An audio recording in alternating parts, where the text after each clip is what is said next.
Hi guys, hope you're well. So a little bit of a controversial rig I'm going to try today. I was watching a bass program a while ago and the chap was fishing with flukes, and every time he caught a fluke he added one on, and he ended up having like about 5 flukes on the one rig, all like chasing each other, and I thought that looked decent, that looked quite good for, I can imagine that'd be working quite well for perch, and I've liked fishing top water flukes for perch in the past, so it was something that appealed to me. And after doing some research and talking to people, it's actually called the donkey rig. So today I'm going to go and try a donkey rig. Basically what it is like 2 flukes on the one rig, and it looks like the back one's chasing the front one. So I'm going to quickly try and show you how to tie it up, and then we'll go and give it a go. So this is how you tie it up. But before going to throw it, there's one spot on the river where it's quite reliable for a surface take on a pike. So I'm taking my pike rod just for this one spot, and that's where I'm going to go first, and then I'll switch to the donkey rig. So let's see how it goes. So first of all, I'm going to try and show you how to tie the donkey rig. And I'm going to exaggerate everything just so hopefully you can see it. So first of all, you'll need some fluoro. In this case I've got just some braid, so hopefully you can see it. And onto that you need to tie a swivel. Now you can bypass a swivel and do like a 4-turn water knot, but you might get some line twists, so I use the smallest swivel as I can. But on the other end of that is then you'll tie your hook. And I would like to use the 1 joint hook, but I haven't got one to hand, so this is the 2.0 worm hook. So you tie your hook on. So there you have your hook on a bit of fluoro to a swivel, and that's for your chaser, the one at the back that looks like it's chasing a fish. Then onto that you put your fluke, which again is just weightless and weedless, and for this example this is a 100mm fluke. So there you got your chaser, fluke, weedless to a bit of line. Then this goes onto your main line before you tie it to your hook or your swivel. So that's on the main line, and then I like to use swivels and clips. So then that just goes, you just attach your clip on the end of that. So then on your clip you put on your front lure, the one that's being chased or the prey, and in this case it's a smaller fluke, and that's it. So remember the yellow is a line, so when you've got the yellow out you've got the front lure there, then coming just above that off a swivel you've got the bigger one chasing it. So just remember, the more metal you add to your rig, the more it's going to sink. If you want to refine it, you can just tie it direct to the lure from your main line to not use that bit of metal in the clip. But I like it, I like using the clip. So let's go and have a look what it actually looks like on the one I've rigged up on my rod. So if I try and show you on my proper rig, so there is a tiny swivel, smallest swivel I can find, that's coming off the main line up to the rod, and then on the end of that I've got my bigger fluke in the Mighty Gonk, and then the main line goes down to the swivel where the 50mm oh yeah fluke is, and then that runs up and down there. So I've got a smaller clip than that, which I will change through to next time, but that's what it is. So you've got the chaser tied direct to a link that just goes up and down your line, and then that's straight, and then your main line straight down to a clip with your smaller fluke on. So just this peg is why I've brought the pike rod, so I can get some surface action. There's usually one hanging around those lilies. So first I'm just going to try with a whopper plopper around the edge hopefully, if my casting's okay, and then change to the frog. Oh, here we go, straight away, look. Something came out then. Something moved from the left then, I'm surprised. Didn't come through straight away. But as I was saying, there was going to be this in the open water first, and then onto the King Daddy frog.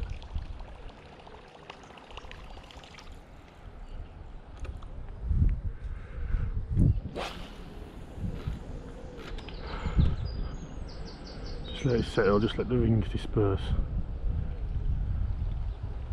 There you go. There you go, there he is. As I say, there's usually always one there, just gotta try and keep pressure on. Tighten the drag up, get it out of those lilies.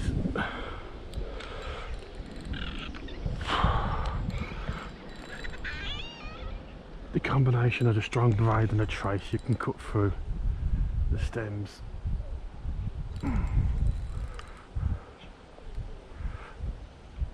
And get my fish moving out. There we go, a freak.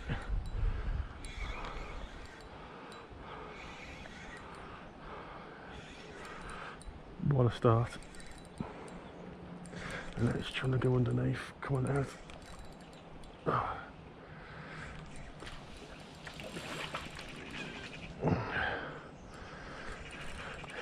Oh no, I think it's come off. No, it hasn't. Yeah, it's only a little tiny one, but amazing fight. Right in the edge. I'll try and hand land it actually, because you could wreck. Oh, you could wreck your net and get into all sorts of trouble with a flying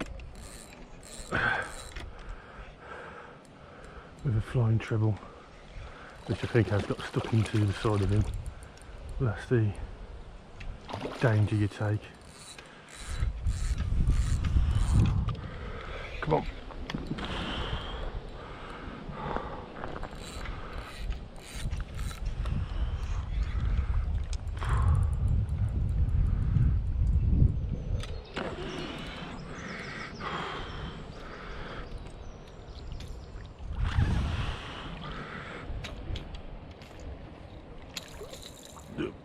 She's right on the edge of him. There you go. He's gone. Yeah, I think the hooks did pop out actually when he went under there, because he was in the side of him. But well, that's what I wanted.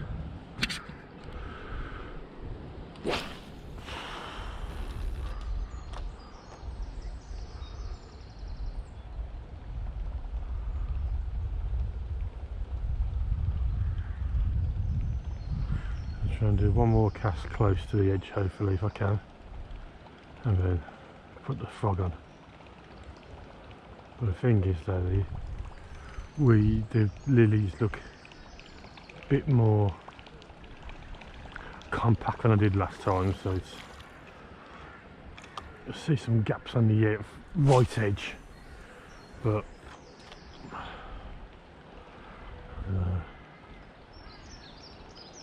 kind of expecting him to come back.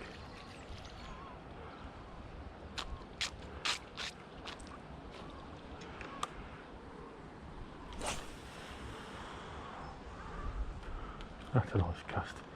A few gaps in the lilies there, and I think that's where the one was heading over towards when he's just come for it.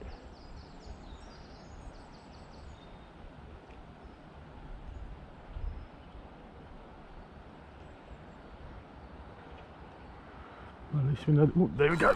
There you go. It's just about to say, at least we know there's another one there.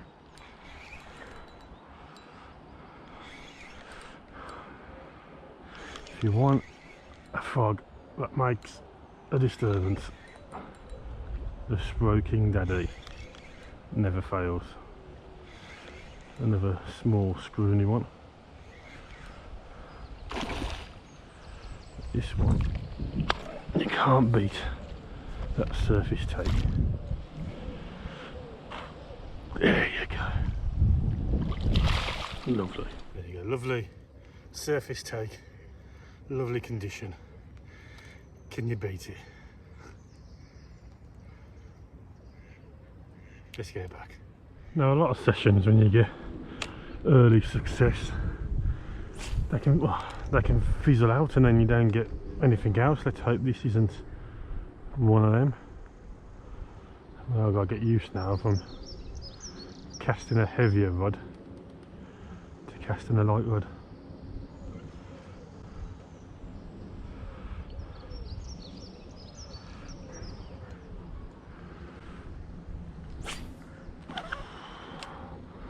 But of course, as there's no weight on it, the distance you can cast is a bit limited.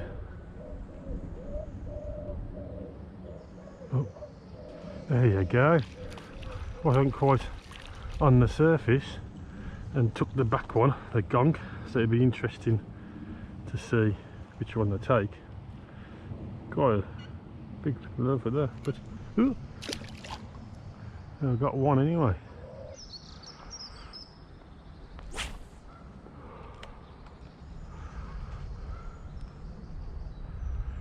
Keep it up.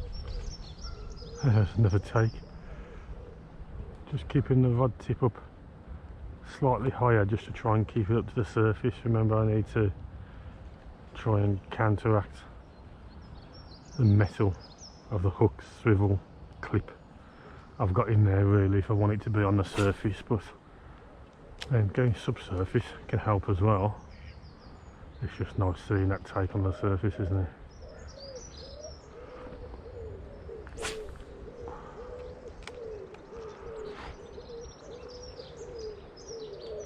Oh, I think that took the front one then.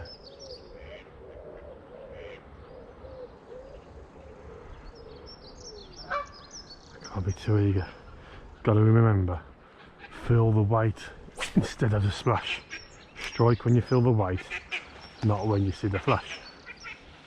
But that's a lot easier said than done.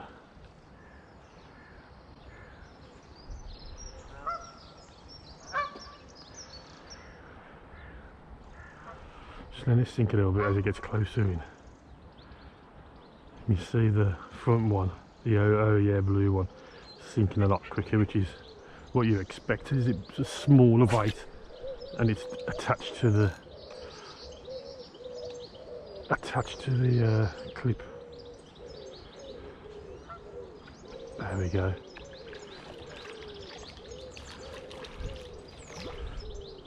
Another little one. And a back gonk,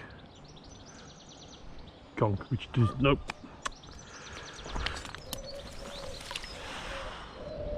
Now there is another surface popper I want to try. It's just knowing when to switch to it, because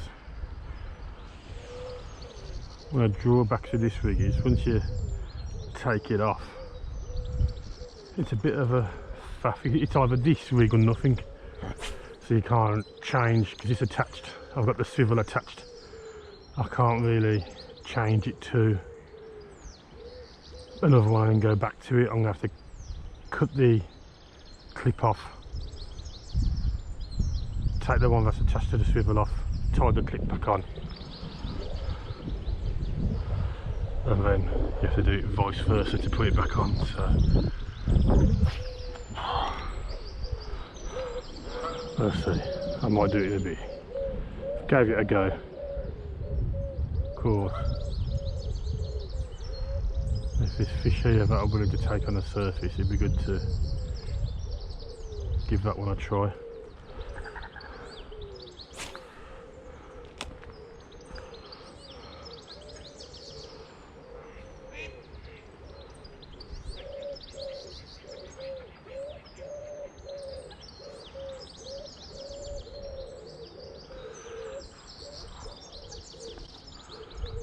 I don't know if you can see how this is working.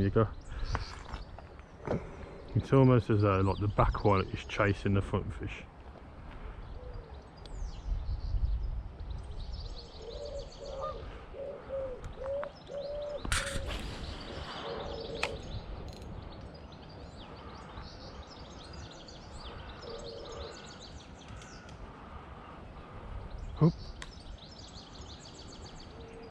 then again.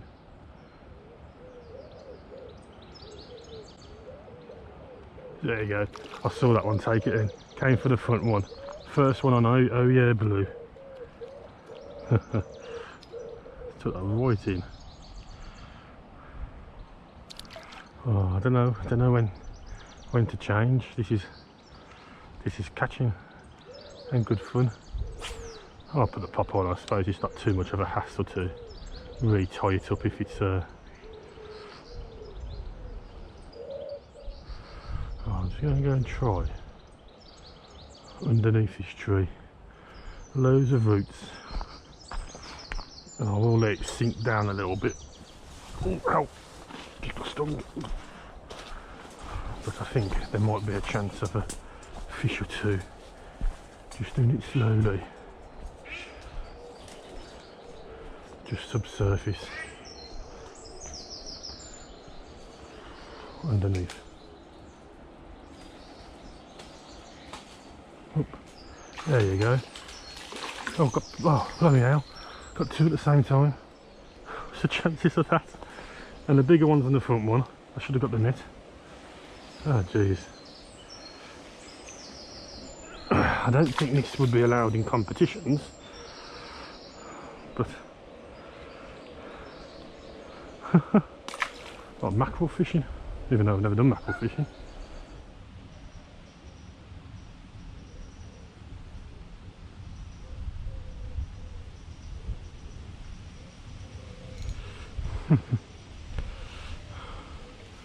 Oh, a little pluck. I think I went through it earlier as well.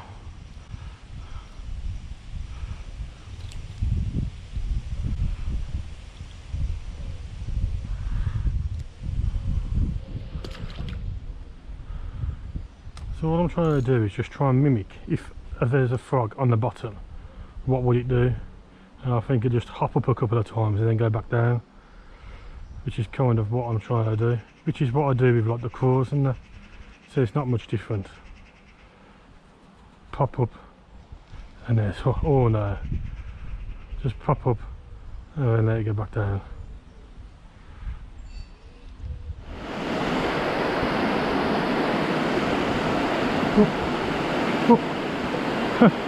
There's a couple of knots in coming in. I don't know what it is. It's full of weed down there, which is why you mainly have to use weedless. But there was a couple of knots there. I think this frog will have to go in the rolled it pocket because I think it's done now.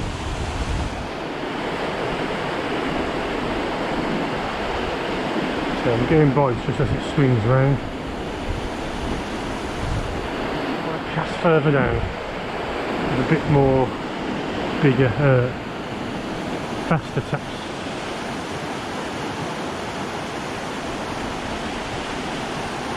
Sometimes I like a faster retrieve. There we go, got a little tiny one there. And another knot in the big line. So I've rigged the donkey rig back up, but I think it might just get pushed along too quickly, but we'll give it a go. Last few casts before we go. You never know. You never know until you try.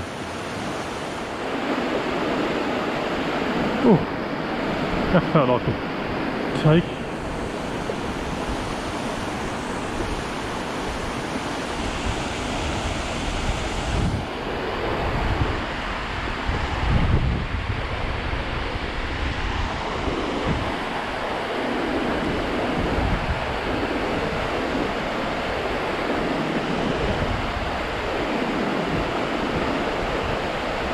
Hey, did that one a bit slower then, just so go a bit more. And it's the gonk. Let's got it again. The gonk tom that no longer exists. Tom. Need to bring the gonk back, Tom. I'm sure one more colour won't hurt.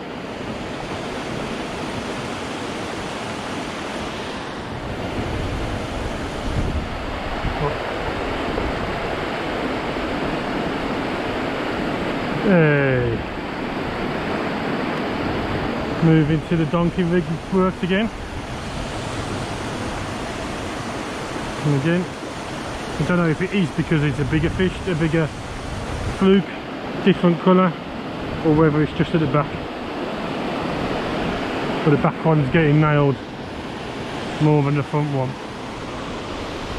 Just do it quite erratic now. Just cast it to the back, let it sink a little bit. Do it slow so it stays underneath. Pause. A couple of quick ones. Pause. And do it slow. Quick ones.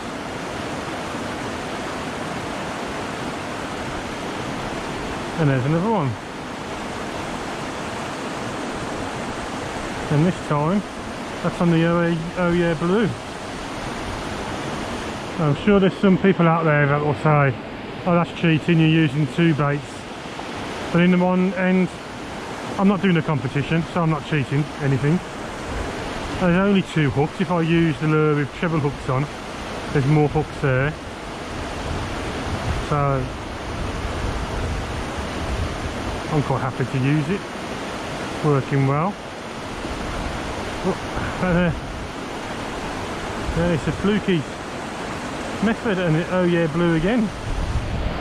I've seen a bass channel, and they've had like 4 or 5 in a row, all going at the same time. But it just goes to show, I was getting little knocks with the frog and couldn't hook up.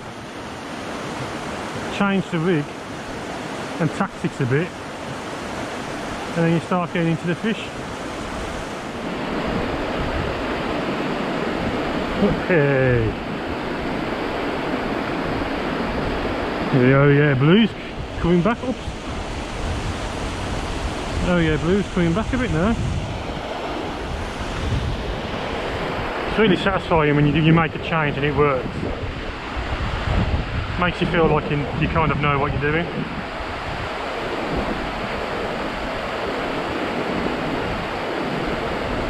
Another knockdown, and again. That was on like a slow retrieve then.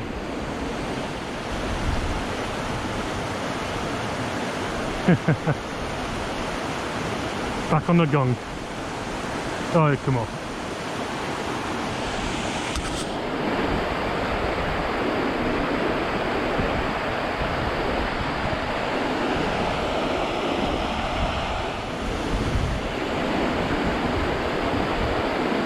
Right, I want to finish on a fish, so the next fish will be my last fish. I will get one. Seems to be plenty in here.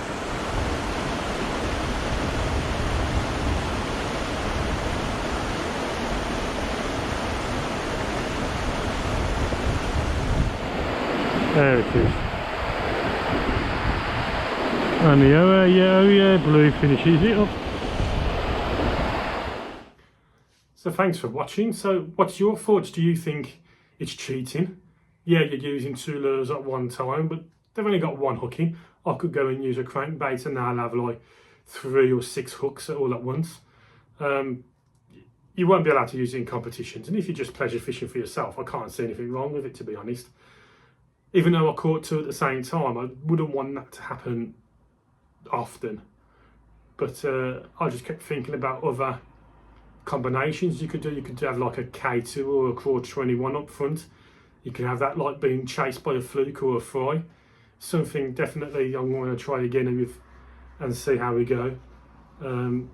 It's a new rig to me, but I know there's similar things out there that people have been using. Like for bass, you can use like a teaser fly at the front, so it looks like it's being chased by the lure and stuff. So yeah, very interesting.